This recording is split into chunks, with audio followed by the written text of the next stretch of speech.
Hey, I'm Jeff. And I'm Phil, and we're the Cocktail Dudes. Today we're going to make coconut oil-washed Campari. Arrrrrg. Yeah. Yep.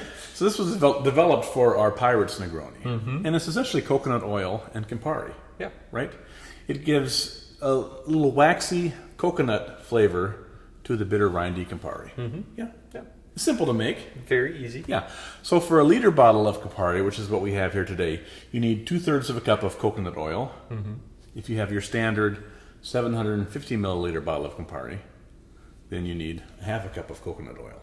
Makes sense. Yeah, and it's simple. The coconut oil is just barely a solid. I mean, if you stick it under your armpit, it's going to melt, right? Right. So what you do is you take your 2/3 cup of coconut oil and either warm it up on the stovetop or put it in a beaker and melt it for 10 to 15 seconds in your microwave. And it comes out looking like this. And you want to pour that warm coconut oil into a clean glass jar and then vigorously dump in the Campari.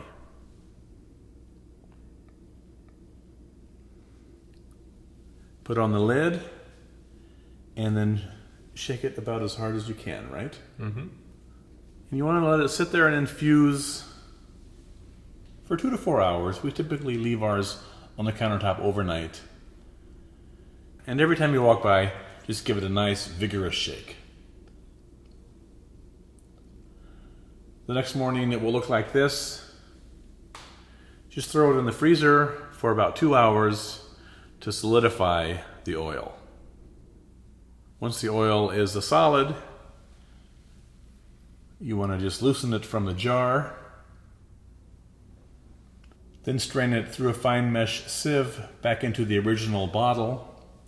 We don't strain it through a coffee filter because we want left in the bottle just a fine layer of coconut oil across the top. So here we have our coconut oil infused Campari, and it'll last indefinitely, and you can store it on your countertop. Enjoy. Cheers.